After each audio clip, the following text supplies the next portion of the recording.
We spoke about the progression since the beginning of time, the fast pace of technology and godliness that's speeding faster and faster, how this connects to Mashiach that is happening now. We spoke why Mashiach is fundamental to Judaism. We spoke who is Mashiach. So what do we still want to talk about? Well, what we'd like to talk about is basically how Mashiach is going to impact us. You know, we were saying, I think last week or 2 weeks ago, that when someone's at an older stage in their life, then it's sort of easier for them. It's sort of a unique stage because they've acquired some wisdom. Maybe we're a little more detached from the pleasures and pursuits that consume people in their younger years. Change could come more slowly, but it's generally more real. You probably see much change and much stay the same. So in general, my question, we're talking here about a huge change. We're talking about Mashiach. How do you see this impacting your life? Okay, it happens. We await it, we anticipate it, we talk about it, we dream about it, we hope for it. It happened. What's going to happen in your life? Won't have to worry about having awkward conversations with people. Everybody be on the same page. Yep. Yes. Yes. The whole world will be on the same page. The whole world will only want to serve God. The whole world. You'll no longer be the minority, the weird one, the ostracized one, the strange one. You're going to be perhaps leading and teaching communities or not, depending on who else is going to be doing that. But definitely you'll be within an entire world serving God. Very true. Yeah, my Jewish friend today told me her sister's in town visiting. She says, "Here's Natalie the Noahide." I heard that. She's like, "I hope that doesn't bother you. I call you that." I says, "Why would it bother me? This is great." Great title. It's a great title. Anyone else, how they see Mashiach impacting their life? Indescribable joy, you know, seeing what the prophets had said that would happen and that we would know, you know, the world to be at peace. And some of the other stuff that was just said, you know, yeah. Absolutely. Such joy we will all have. The whole world at peace, no fear, no evil that we have to conquer and say lots of psalms and be concerned over. Gone, gone, gone, out of business completely. Every prophecy fulfilled. And yes, absolute joy. Absolute joy. It arrived. We all are experiencing God. Yes. Anyone else? Well, I'll be following the Noahide laws. Yeah. The whole world. The whole world.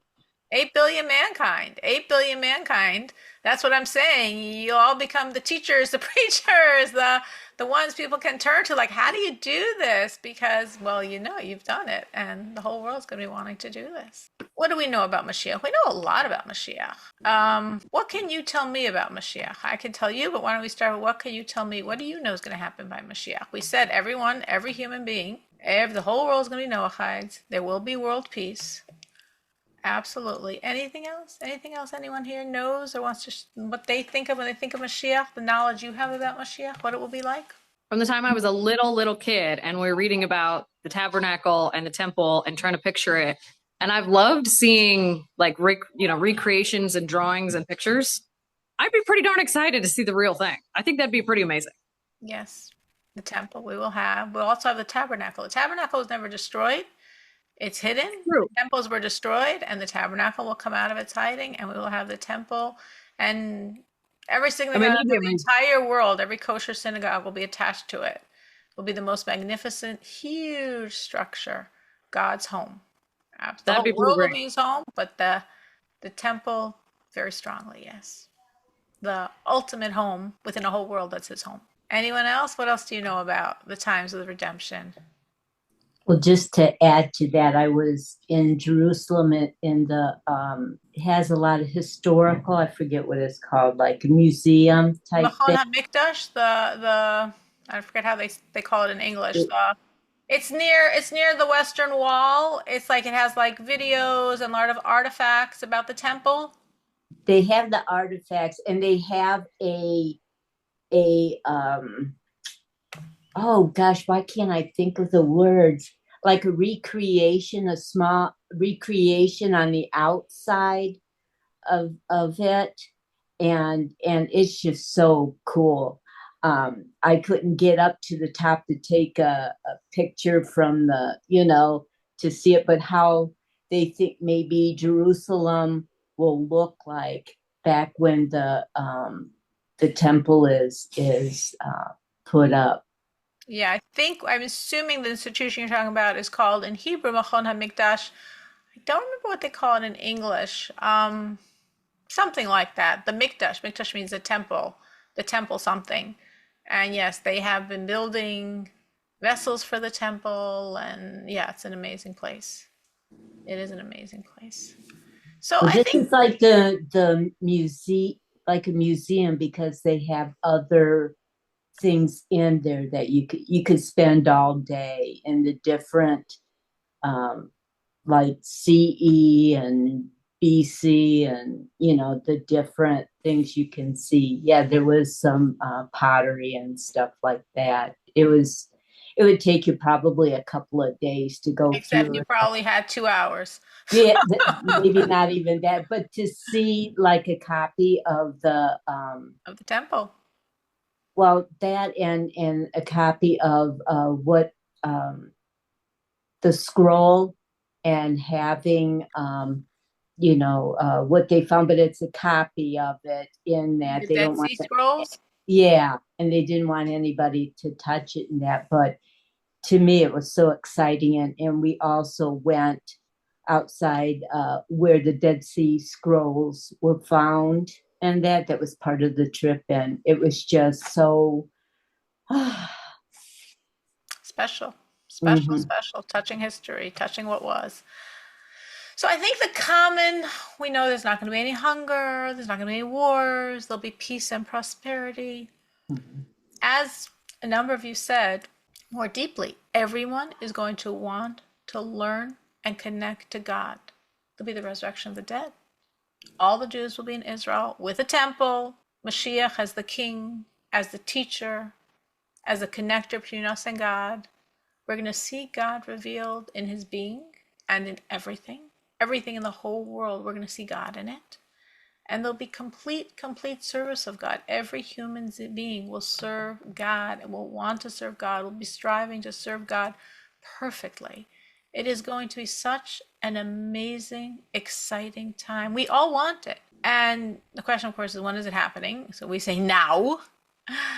And can we hasten its arrival? Can we make it closer? We want it now. We want it already. So the Talmud speaks about this based on a verse from Isaiah. The verse in Hebrew is Bi'ito achishena, which means in its time I will bring it early. Now, in its time I will bring it early, of course, is a contradiction in terms. Make up your mind. It's in its time or we're bringing it early. So the Talmud explains there is a time. There is a final 0 hour. Bi'ito, in its time. There's a time. From the beginning of creation, there was a time that the redemption has to come by. But the verse is saying, Isaiah is saying, I will bring it early. We have the ability to bring it before that hour.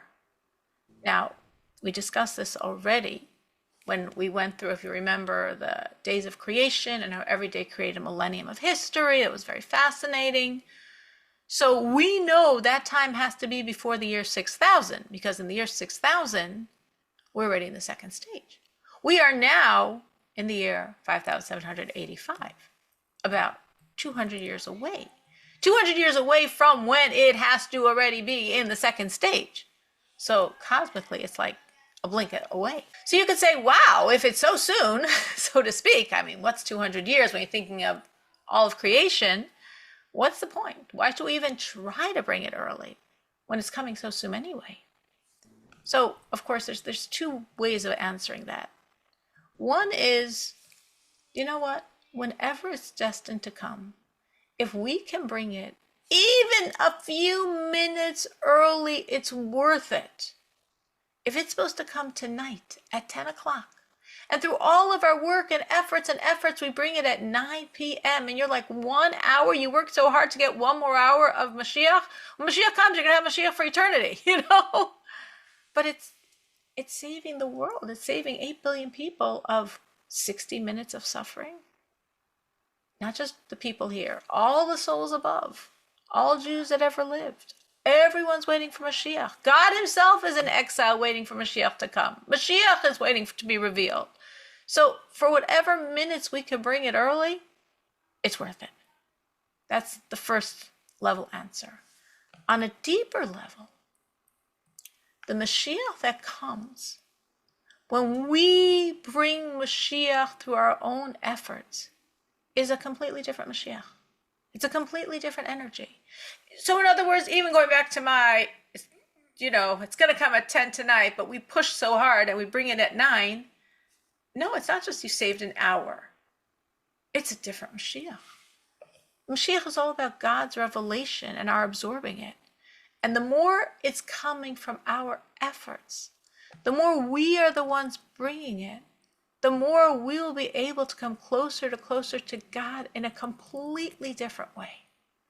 So it's so worth it for us to work hard to bring it early. Like, we can't overemphasize that point, because we know it's going to be soon. Like, I mean, as we're saying, the cosmic clock is ticking. There's not that much time left cosmically. It's got to be soon. But it's so different when we bring it, when we push, when we bring it. Our relationship to God during the time of Mashiach will be so different. So how do we bring it early? Well, one thing we do, which is what we're doing right now, is learning about it. We're told that learning about Mashiach is the most direct, easiest, fastest way to bring it. So as we learn about Mashiach, we're literally causing it to happen. Another idea, none of them are contradictory, they're all complementary. Another thing we can do is add in our service of God with the intention that this additional service should bring Mashiach. So whatever you're doing, and of course you're all doing as Noahides, whatever you're doing, whatever Torah you're studying, whatever prayers you're saying, whatever psalms you're saying, whatever charity you're giving, whatever care you're having in keeping away from what God doesn't want or in doing what God does want, like in honesty and respecting parents and following the laws, add with the intention, God, I'm adding this piece to be your partner in the process. To be your partner in bringing Mashiach. I'm doing my part. This is for me to partner with you to bring Mashiach. Anyone has any ideas of what they could add in that they would feel would be making them God's partner in bringing Mashiach? Well, for me, there's always more Psalms I could say. I was so much better about all this before I was working and had the kids in school. I'd get up in the morning and spend an hour and, it was wonderful. I haven't got back to that yet. I not every day. Sundays are easier. I try to say a lot of Psalms, and sometimes it's like, oh my gosh, and I just keep reminding myself, this is bringing down kindness and compassion. Boy, does the world need kindness and compassion. Boy, do I need kindness and compassion. Boy, do I have so many issues in my life that need kindness and compassion. So I just, high motivation. So yes, adding in Psalms is always a wonderful thing to do and very, very powerful. Anyone else? Any other ideas or areas maybe you've thought about taking on, haven't pushed yourself to do it yet? Something that would be nice, be your gift to God, to bring Mashiach, to be his partner in bringing Mashiach? I would like to, I've been thinking about volunteer at a food bank. That's but then, on the other hand, with my knees and back and that, it's like, it might be difficult. Yeah. But even for a little time, or during some of the holidays, like in my community, I have asked before and they said they didn't need any more volunteers, but serving food to some of the community that, is hurting. And I think, I was thinking what you said. Maybe just commit to a very short amount of time and see how your body handles it. That's a very beautiful charity, is to help feed poor people, help feed people that are hungry. That's beautiful. That sounds like a beautiful thing for a Noahide to do. And see what your body tolerates. maybe go for an hour and see how that feels. And if it works, it works. And if it doesn't, it doesn't. But maybe. But I think that sounds really nice. Anyone else? Anyone else had something they've been like thinking about doing or wanting to push themselves? And be nice to give this as your gift to God to bring Mashiach.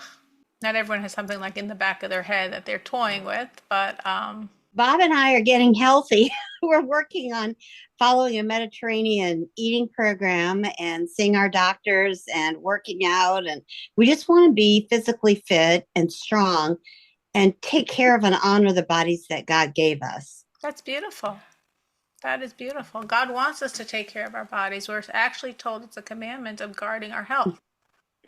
That is something. And you're saying, okay, God, this is a little challenging for me, but if I can envision it as my gift to you, Yes. to be a healthier Noahide, then I have more motivation to do it. Right. It's a more positive outlook. Yes. I didn't think about it like that. So thank you. No, it's always good to take our life, and our life should be framed and interwoven with our service of God, because God touches every part of our life if we allow him in. And definitely God wants us to have a healthy body. That's definitely part of serving God. We're told that very strongly. And if you think, okay, God, I'm doing this for me and for you. That's beautiful. Right. That's a beautiful, beautiful way to do it. That's a beautiful way to do everything in our life. Obviously, we have lots in our life that we do for us.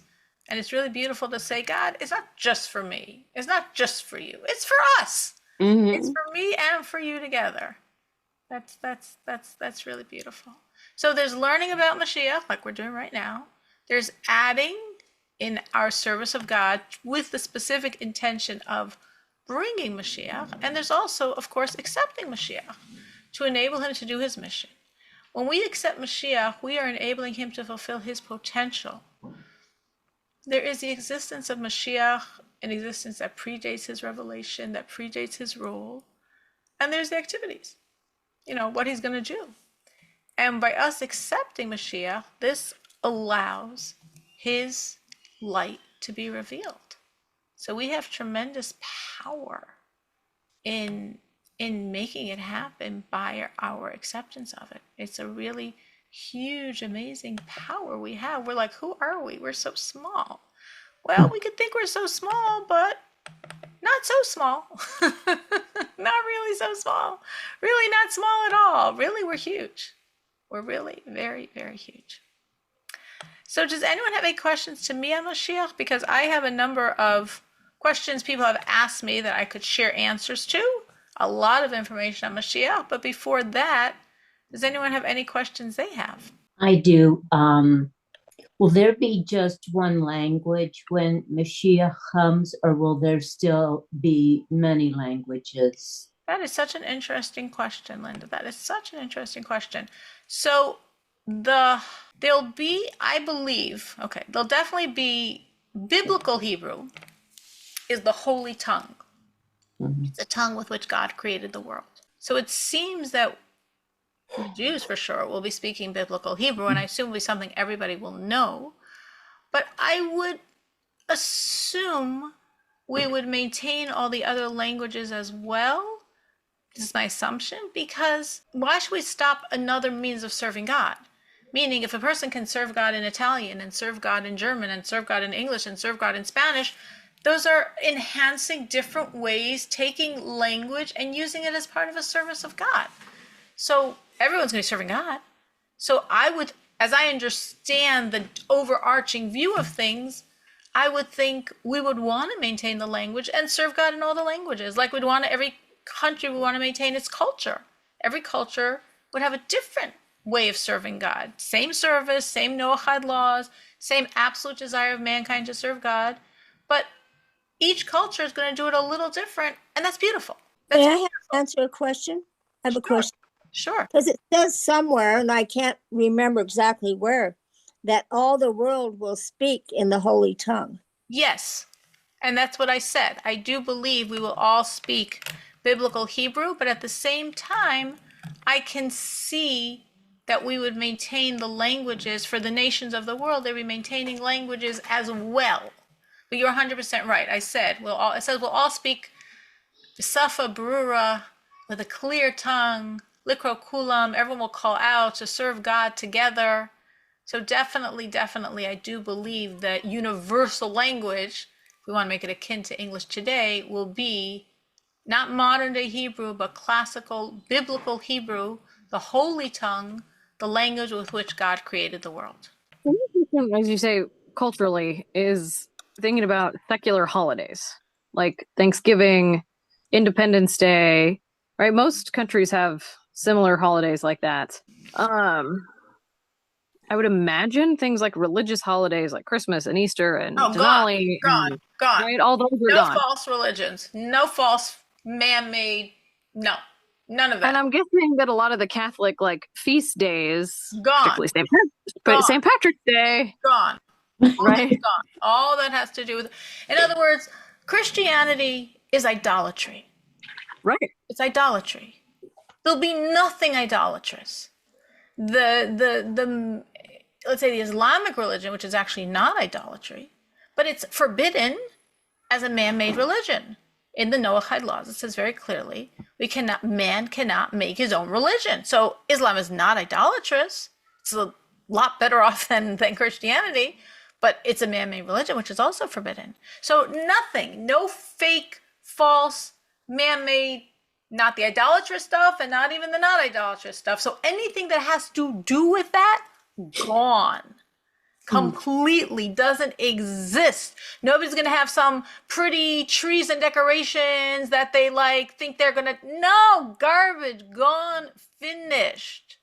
Anything that has to do with that is gone completely. Now, in terms of July 4th, can America celebrate July 4th? They could, and maybe they will, but it will sort of be very minor key. We're actually even told, to put things in perspective, that most of the Jewish holidays will be almost viewed in a more minor way when Mashiach comes. Now, obviously, we're going to keep Passover, and we're going to keep Rosh Hashanah, and we're going to have Hanukkah. Of course, we're going to keep every single holiday. But the point our sages are making is every day is going to be a holiday. Meaning every day there's going to be such an enormous shine of God's light that Passover is an enormous light. It's true, but compared to the light of Mashiach, Passover is another light. Hanukkah is an enormous light. It's another light. We're actually told Purim is different. Even in the times of Mashiach, Purim will be special.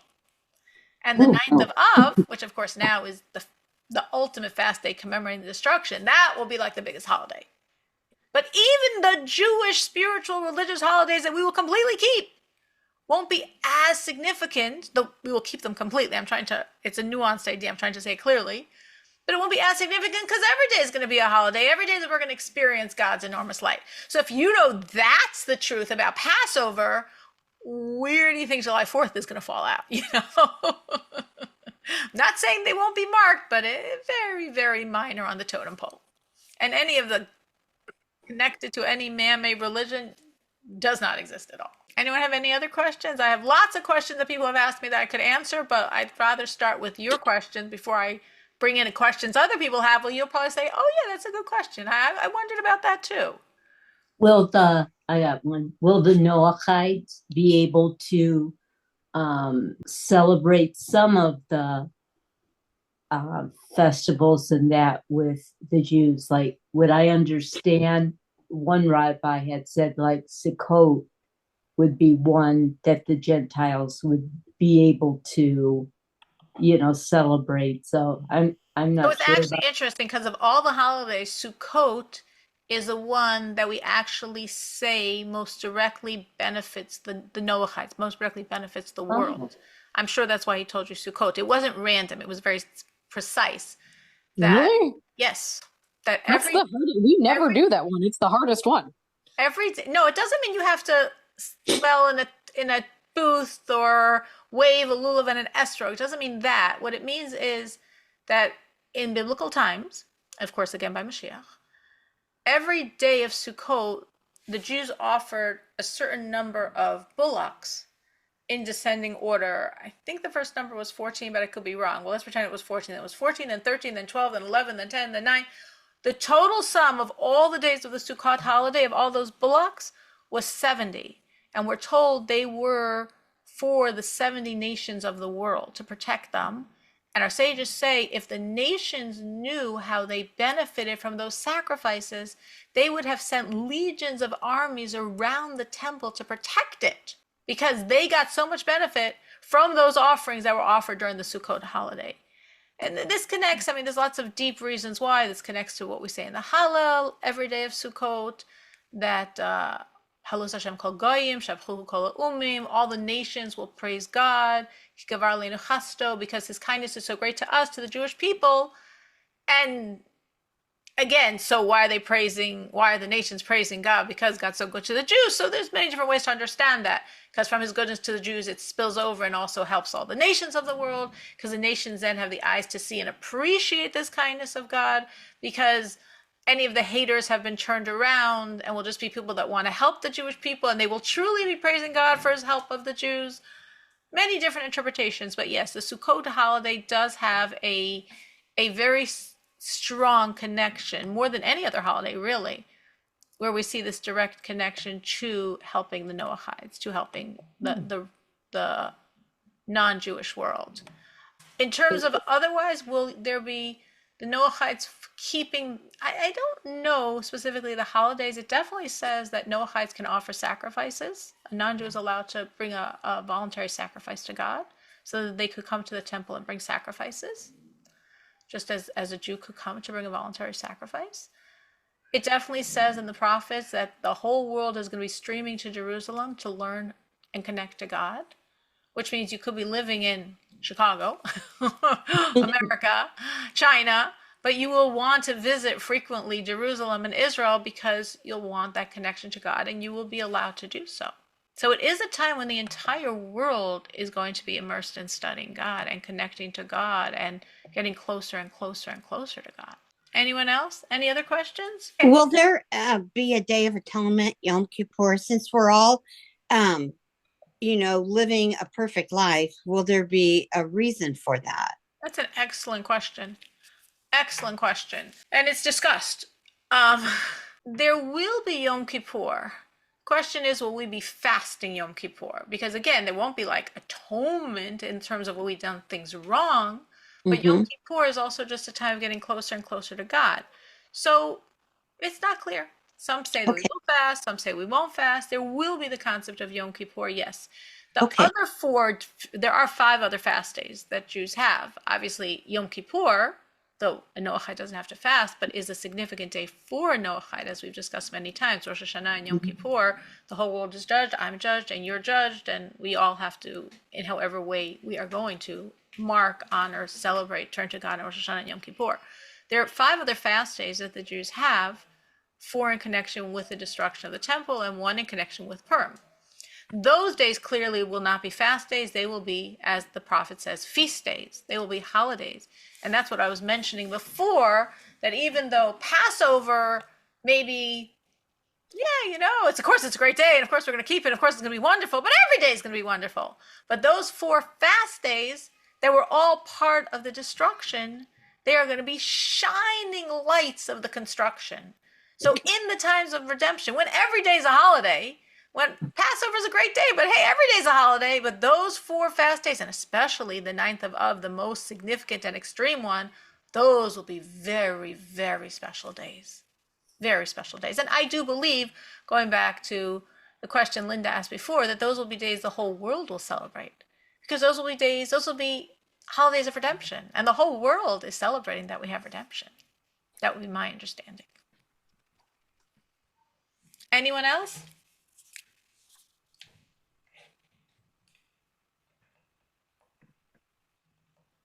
Anyone else? Any other questions? Isn't it funny you always have questions when nobody's around to answer them, and when someone says, what would you like to answer, you're like, I don't know if I have any. Yes, I totally understand that. Okay. So I will share more answers that I have given to questions other people have asked me, because of course this is a hot topic and a lot of people have a lot of great questions. And some of the information probably we've discussed in other contexts, so I could go more quickly, and some of the information probably is going to be new. of course, we discussed when is Mashiach coming, and we said it has to come now. We're so late in the cosmic clock. Something else important to understand is that after the suffering of the Holocaust, after that unimaginable suffering, that itself creates a lot of worthiness. So it's late in the cosmic clock, and we're worthy. Now, we discussed already the idea of the millenniums, how the 6 days of creation, 7 days of creation create the 7 millenniums. Putting that in chunks of time, for the first 2,000 years, what would have been parallel to day 1 and 2, Sunday and Monday of creation, for the first 2,000 years, Mashiach couldn't have come. The world totally not ready, totally not able to handle that energy. The second 2,000 years, from the year 2000 to the year 4000, Mashiach could have come, but it would be sort of like eating a fruit when it's not completely ripe, but you could eat it. You know, maybe you get some like nectarines or peaches, and if you wait till they're fully ripe, they'll be gone. Somebody else will eat them first. So yeah, or you're tempted, you like them. So it doesn't really taste how good it's supposed to be, but it's still okay. That would have been like Mashiach coming then. The world wasn't fully ripened and developed and able to handle the godliness, but it would be like a pass. Since the year 4000, which is 1,785 years ago, we are in what the sages call the time of Mashiach. Ready, complete. So what have we been doing for the past 1,785 years? Well, every day gets better and better. But at this point, we're sort of like, we don't care. It's better and better, and we don't care. We just want it now. There's a story, I don't know if it's a real story or a made-up story, but it sort of expresses this point of a simple man who went to synagogue for the high holidays. You know, he's probably a peasant, a farmer. He wasn't usually in synagogue. He didn't know much of what was going on, but okay, it's the high holidays. He went. He doesn't understand the prayers at all. And he's in synagogue, and he's sort of thinking about that good piece of meat that his wife had put on the flame this morning. They don't usually have meat, you know, but it's a holiday. And he's stuck in synagogue, and he's sort of thinking about the meat, and everyone starts singing some part of the prayer in a very sad way. And he's like, oh yeah, we're all so sad because we already want to leave synagogue and go get that delicious meal our wives are making for us. And then suddenly everyone starts singing a happy song in connection to a different part of the prayers. And he's like, oh yeah, but we know the longer it cooks, the better it's going to taste. So actually the fact that we're stuck in synagogue is good because the meat's even better now. And then they start a sad song, and he's like, oh yeah, we're hungry. We just want it already. And then a happy song. Oh yeah, it's getting better. And sad, happy, you know, until he sort of got so frustrated, he just said, listen, I don't care. I don't care how much better it's going to be. I just want it already. I don't know if this story ever happened, but I think it very well expresses the point of, I told you, 1,785 years ago, Mashiach could have come. Not like half-baked, not really ripe version. It could have come 1,785 years ago. And for 1,785 years, the world is getting more and more and more ripened and saturated with godliness and better and better. And every day, through all the service we are all doing, what Mashiach will be deepens and gets richer and better every day. And we say, you know what, God, we just want it already. Like, we don't care. We know it's getting better and better, and we're done. We just want Mashiach. It's very late. As we explained, the whole idea, as we just mentioned earlier, the second stage already has to be by the year 6,000. So, like, you know, it's late. We need it. We need it now. What's going to happen when Mashiach comes? When Mashiach comes, initially, there's going to be a huge party. We know there's going to be a feast. That feast is discussed at length by the sages. There's going to be special messianic foods. The messianic foods are going to be special fish called the Livyasan fish. This monster fish. It's been waiting since the beginning of creation. Special meat called the Shur Habar, this monstrous animal that's also been since the beginning of creation. Special wine called the Yayin HaMeshumar, wine that's been waiting since the beginning of time for this feast. We're told the dessert of the meal is going to be the manna, the biblical food, the angel food that the Jews ate for 40 years in the desert. Everyone's going to be feasting and celebrating. My vision, it might not be this way because I don't know this, I could be wrong, but my vision is the whole world dancing on the streets. Just the whole world dancing, the whole world dancing. I don't know then for sure if women will be allowed to dance in front of men, but I think so because I know for sure that at that point women will be allowed to sing in front of men. Nowadays, a Jewish woman cannot sing in front of a man, or for that matter, non-Jewish woman in front of a man, because it could inspire his evil inclination. But by Mashiach, there won't be an evil inclination, and therefore there'll be no problem with women singing in front of men. So that I know for sure. I'm assuming from that we could also extrapolate that probably women will be able to dance in front of men. Maybe not, but I'm assuming that's probably what's going to be. But we're going to just be all celebrating, all dancing, all singing, all praising God. We're told, Isaiah says, that we're all going to, not because it's scripted, but because this is just a space we're going to be in, we're all going to be praising God for all the hard things we've been through, in the lifetime called exile. Why are we praising God? Because we'll have the eyes to see how every one of those situations was actually God's kindness. We'll look back at our lives and we'll understand, we'll get it. We'll see how every hard step was God's love for me. So now we believe that. We trust that everything we go through is directly from God and everything we go through is God's love. But we don't always see it. When Mashiach comes, we'll have the vision, the clarity. We will see how everything is actually truly God's love. It also says that when Mashiach comes, we'll look back and sort of long for the days of exile. You could say, oh my gosh, what in the world am I missing? The problems, the stress, the strain, the financial difficulties, the strife and struggles in relationships, the lack of good health. Like, what part of exile am I going to want? None of that stuff. None of that stuff we're going to want. But what we're going to realize then is the opportunity exile provides. Only in exile, in this situation we have now before Mashiach, we can crush evil. There's evil in the world, and we can crush it. We can transform it. And we will understand then what that gives to God, the pleasure that gives to God. When we choose to serve God despite the inner and outer distractions, despite the inner and outer darkness, that is super powerful. That enables us to jump so close to God. By Mashiach, there'll be perpetual growth. We'll all be growing, but no speeding ahead, no jumping. Wherever you are, we're all going to be moving at the same pace.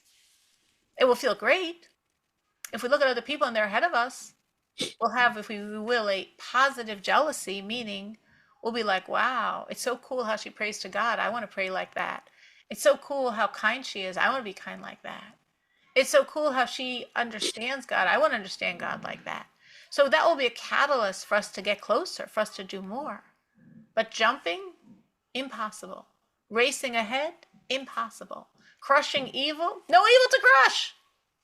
So we're going to look back, every one of us, all of us here and everyone in this world will look back and see a lot of missed opportunities, which means we should take advantage now.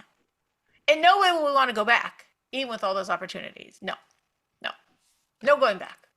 But we will recognize the opportunities we had that maybe we didn't fully utilize.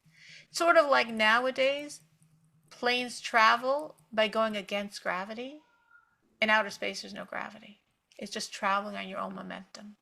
Nowadays, we travel, we get closer to God, often through friction, often through challenges, often through problems. It reminds us of God more, and we want Him more and need Him more in our life. But Mashiach, there's no problem. There's no friction. There's no challenges. So we're going to move from our own momentum, a steady, eternal pace. What is, in essence, how would we define Mashiach? What do you think? What would be the essence definition of Mashiach? With everything you know, what is the essence definition of Mashiach? What always made the biggest impression for me was no more war, third temple built, everyone worshiping God. Those are the big three. All very true. All very true. But what's the definition underlying all that? Anyone want to try for a definition? How they would define Mashiach? Natalie gave us 3 points. 3 bigs. Anyone? Anyone how they would define what they view as like the core point from which everything else flows? Like no more wars, like everyone serving God. Like knowing God closer than we ever could have imagined. Well, that's definitely getting there. Okay, that's a huge point. Having a closest knowledge of God, closer than, and beautifully put, how Linda said it, closer than we could ever imagine. Natalie, we're back to you. I see the hand raised again. Try not to hog the conversation. No. I'm looking for participation, please. Just thinking, I don't know if this is right or wrong. Tell me. No more separation between heaven and earth. Oh, wow. That's nice. Okay. I Is like that- what Linda said. is that right? Very warm. I like what Natalie is saying. No more separation between heaven and earth. That's even warmer. You're getting really close. Really good. We're doing good, guys. We're doing good. Anyone else Back want to the Garden of Eden? Anyone else want to try? The essence definition of Mashiach. Linda and Natalie took us really close. Essence definition is, which was very close to what Linda said and very close to what Natalie just said, the permanent revelation of the essence of God. That's Mashiach. And everything else we know comes from that. That's what it's all about. So, which connects very much to what Linda's saying, how we're going to be so close to God. We're going to be so close because he's going to be permanently revealed in his essence. And because of that, of course, there's no wars. And because of that, of course, there's plenty, there's bounty, there's longevity, there's perfect health, there's perfect relationships. Because of that, there's such knowledge of God in the world, and that's all the world wants and all the world cares about, because God is permanently revealed. Permanently revealed. That's what Mashiach is. So it doesn't mean that looking at Mashiach and say a time of no wars, that's true. A time of perfect health, that's true. This is why the core point is the permanent revelation of the essence of God. You know, it says in Psalms, taste and see that God is good. Mm-hmm. And that's true today. We can taste and we can see that God is good. But by Mashiach, it will be obvious. Like we said, no fake religions at all. Everyone perfectly serving God in the most perfect, beautiful way possible. Like God really wants to be served. Every human being, 8 billion mankind, all serving God as the most idealistic, altruistic Noahides. Every human, everyone, obviously in the beginning they're going to learn, but everyone, that's all they're going to want to know, and they're going to all serve God that way because God is permanently revealed. That is what Mashiach is about. So what will our service look like? Perfect.